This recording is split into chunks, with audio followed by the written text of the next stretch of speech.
Donc, ça va être une adoration pour Loba, une parodie qui a été écrite par notre sœur Moito. Loba, à toi nous rendons gloire, car tu es véritable. La manifestation de tes œuvres sont manifestances visibles. L'immensité de l'univers, témoignage de ton amour, témoignage de ta bonté, manifestée dans ce visible. Oh Loba, oh Loba, ton verbe agit puissamment, il fortifie ta création. Oh Loba, oh Loba, ton verbe agit puissamment, il fortifie ta création. Ainsi soit-il. Donc nous sommes ici à Montréal avec les frères et les sœurs, encore une fois, pour l'église de Maison. Donc, pour partager la vérité que nous recevons de ce enseignement de cette époque Zula 100. Et aujourd'hui, dans cette exhortation, on va aller dans Biber Kalatambale, donc la seule Bible authentique, sans erreur ni contradiction. On va aller dans le livre de Muna Ganda. Donc Jacques appelle à la conscience connue, à la page 777. Donc Muna Ganda, c'est un apôtre puissant de Jokisabe. Et on va donc au chapitre 1, à partir du verset 1 jusqu'au verset 8. Donc ici on va parler de foi et sagesse, et aussi de la persévérance durant les épreuves. Donc, au verset 1, il dit « Moi, virgule, Muna Ganda, entre parenthèses, Jacques, virgule, l'un des initiés élus de Loba, virgule. » Donc déjà, ici, il révèle qui il est. C'est très très important de savoir qui on est, notre identité. Muna Ganda, il témoigne déjà, il connaît son nom, il connaît sa position. Nous qui sommes dans la marche aussi, c'est très important que nous sachions qui nous sommes face aux autres, face au monde. Si on a à se présenter, comment on se présentera? C'est très important de le savoir. De Jokisabe et du deuxième point. Au verset 2. Je salue tout le peuple non initié, gracié et initié, répandu partout à Wassé. Point. Donc il les salue. Parce que aussi il les considère les initiés, les non-initiés graciés. Parce que c'est eux qui ont, les non-initiés graciés, reçu le message, qui sont dans la marche aussi, comme nous présentement, nous sommes dans la marche de la sanctification, de la purification, pour atteindre l'Angela Budéa. Donc nous avons reçu la manifestation de la grâce, de pouvoir écouter, d'accepter. Donc, ça aussi, ça fait partie de notre identité. Foi et sagesse, donc au verset 3, il dit « Mes frères et sœurs, virgule, regardez comme un sujet de joie complet les diverses épreuves auxquelles vous pouvez être exposés par les démons de circonstances. » Point. Donc déjà, il met en garde et il demande aussi qu'on puisse regarder cela comme un sujet de joie.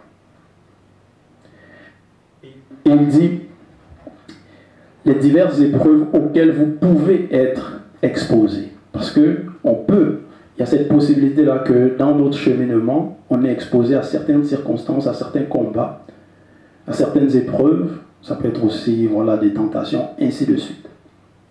Et on doit regarder ça comme un sujet de joie.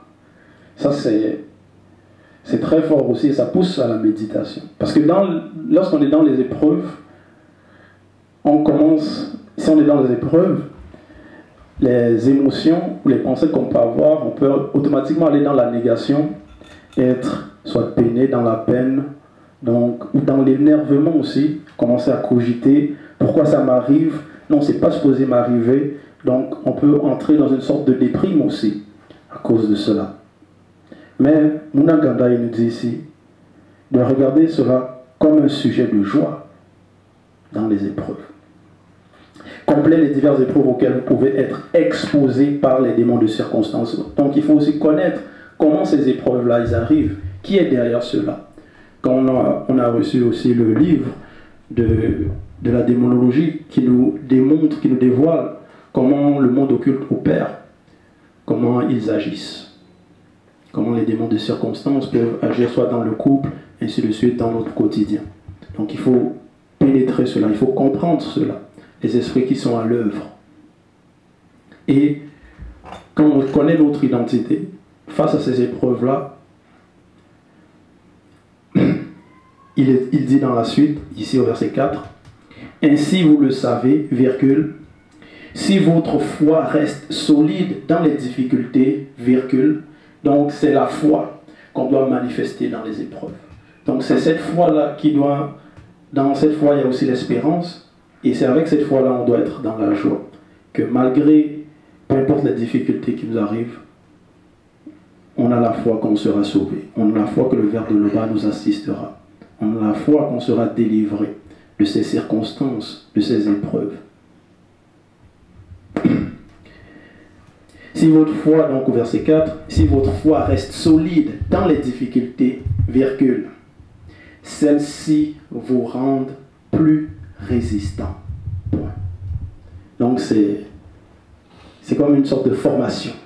C'est comme un athlète. Donc ça permet une personne qui passe par beaucoup d'épreuves. Si tu triomphes de ces épreuves-là, tu deviens plus résistant. Donc, les mêmes épreuves, normalement, si tu apprends, tu tires des leçons de cela, tu sauras comment surmonter ces épreuves, tu sauras comment rester dans l'espérance, dans la foi, donc dans la joie. Quelle, je vais utiliser le mot arme, utiliser pour te défendre. Pour ne pas que l'ennemi puisse réellement toucher à ta foi, toucher à notre foi, donc pour que nous puissions rester debout. Et cela me fait penser à une vidéo que j'ai vue récemment. C'était deux personnes, ils étaient dans une voiture, dans un véhicule, et ils étaient en train de couler. Et la passagère, c'était une femme, et elle se mettait à crier. Donc, elle était dans les angoisses. Mais le monsieur qui roulait, lui, il était dans le calme. Il était dans le calme, il contrôlait le véhicule. Parce que si dans les épreuves, on panique, est-ce que cette panique-là va nous aider? Est-ce qu'il faut utiliser la raison aussi? Donc, vous pouvez peut-être me dire que non, c'est facile de le dire quand on ne passe pas par les épreuves, quand on ne passe pas par les tribulations. Mais nous devons nous fortifier pour que lorsque ces éventualités puissent arriver, on puisse se remémorer des enseignements que nous recevons. Que nous devons toujours ne pas abandonner, ne pas paniquer, ne pas abandonner. Peu importe la difficulté. Il faut toujours rester dans la sérénité. Donc au verset 5, il continue. Mais il faut que vous laissiez l'entité de patience accomplir parfaitement son œuvre en vous. Virgule. Donc aussi là-dedans, il y a la patience qui doit être manifestée. On doit prendre conscience qu'on est de passage. Et même si on vit 100 ans, 80 ans, quand on passe par des difficultés pendant de longues périodes, 5, 10 ans, 15 ans, il y a toujours un temps pour toute chose, et un temps pour la délivrance. Donc il faut... Parce que les entités, eux, elles sont au-dessus du temps et de l'espace. Donc, c'est une autre conscience. Donc, si on essaie un peu d'entrer dans la conscience des patriarches, qu'on essaie de les imiter par rapport à comment ils ont gardé la foi quand ils passaient par des tribulations, comment ils étaient toujours dans la confiance par rapport au Verbe, comment ils allaient en prière. C'est ça. Parce que le Verbe est notre bouclier, notre goumba. Mais il faut donc au verset 5 que vous laissiez l'entité de patience accomplir parfaitement son œuvre en vous, virgule. Parce qu'il y a des œuvres. Et dépendamment des circonstances, parfois on n'est pas conscient de quelle est cette œuvre-là, quelle est l'issue de cette épreuve, quelle est l'issue, où est la porte de sortie. On peut être attaqué, que ce soit même par rapport à notre foi, lorsque on va témoigner, il peut y avoir des détracteurs qui vont dire non, mais qu'est-ce que tu racontes? Ce que tu dis c'est faux. Ils vont essayer d'utiliser toutes sortes de moyens, des calomnies, ainsi de suite, pour faire en sorte que peut-être on abandonne, on remette en question ce qu'on écoute.